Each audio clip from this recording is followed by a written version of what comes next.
Papa Berry. Papa Jap, Berry. jap, jap, jap. Dah tahu dah apa yang anda nak tahu. Anda nak saya ulas pasal kenyataan daripada Hamzah Zainuddin berkenaan dengan ahli Parlimen Kuala Kangsar tu kan?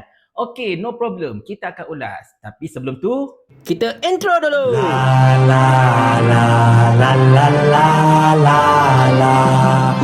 Assalamualaikum warahmatullahi. Hari ini Perikatan Nasional telah mengeluarkan satu kenyataan rasmi yang telah dikeluarkan oleh Setiausaha Agungnya iaitu Datuk Hamzah Zainuddin berkenaan dengan peristiwa Ahli Parlimen Kuala Kangsar telah mengalihkan sokongan kepada Kerajaan Perpaduan Madani, tetapi dalam masa yang sama dikatakan masih lagi setia pada parti, tidak mahu lompat parti dan sebagainya. Mula-mula kita rasa macam pelik juga. Sokong kerajaan perpaduan tapi dia tak nak lompat parti. Maksudnya dia nak makan keliling.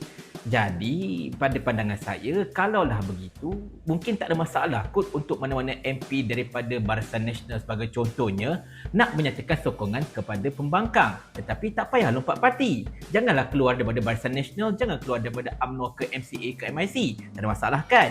Anda tidak akan dianggap untuk lompat parti kalau anda berbuat demikian, betul tak? Berbalik kepada isu, hari ini Hamzah Zainuddin telah mengeluarkan satu kenyataan bagi pihak Perikatan Nasional mendakwa ahli Parlimen Kuala Kangsar itu dikatakan mendapat intimidasi, menjadi mangsa intimidasi oleh Kerajaan Perpaduan Madani ini sama ada sokong mereka ataupun akan berhadapan dengan pertuduhan rasuah.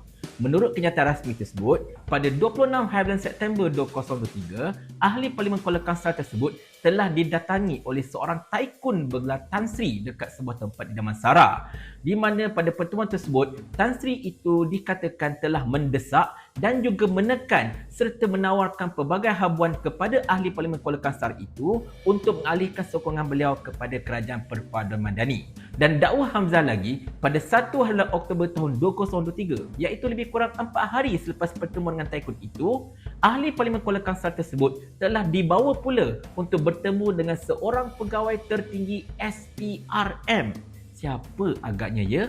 Di mana dalam pertemuan tersebut, pegawai tertinggi SPRM itu dikatakan telah mengugut akan mengenakan caj rasuah kepada ahli Parlimen Kuala Kangsar itu sekiranya kalau ahli Parlimen Kuala Kangsar itu tidak menyokong Kerajaan Perpaduan Madani dan tidak menandatangani deklarasi untuk menyokong Kerajaan Perpaduan Madani. Dalam erti kata lain, dakwah Hamzah Zainuddin dan juga Perikatan Nasional inilah intimidasi-intimidasi yang telah dilakukan ke atas ahli Parlimen Kuala Kangsar tersebut. Tetapi, kata Hamzah lagi, Perikatan Nasional berasa kesal kerana beliau iaitu Iskandar telah menandatangani dan juga mengeluarkan kenyataan media secara terburu-buru tanpa sempat pihak Perikatan Nasional untuk rectify problem ini dan juga untuk cuba menyelesaikan masalah ini dengan baik agar tidak ada apa-apa yang tidak bagus berlaku.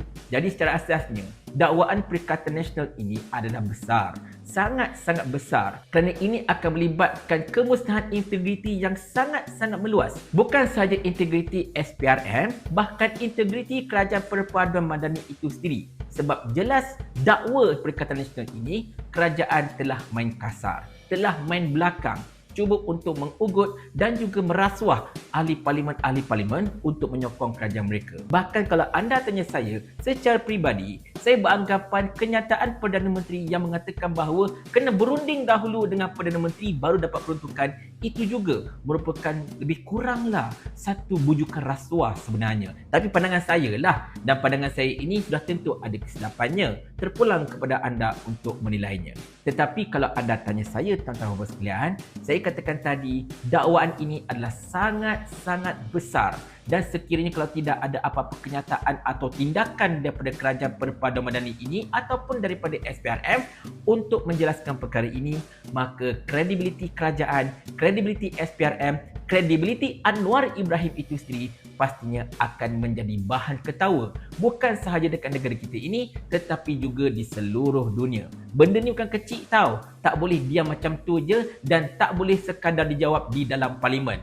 Sebab kenyataan Perikatan Nasional ini telah dibuat di luar parlimen. Jadi tak ada alasan kan? Tapi saya berpegang kepada apa yang saya sebutkan dalam video saya pagi tadi, di mana saya menyatakan ini merupakan satu ujian dan ternyata Iskandar Zulkarnain telah gagal ujian tersebut, telah gagal untuk mempertahankan integritinya, mempertahankan kredibilitinya hanya kerana mungkin dapat habuan untuk kawasan ke ataupun diugut ke apa-apa ke, tengok-tengok beliau blur macam tu.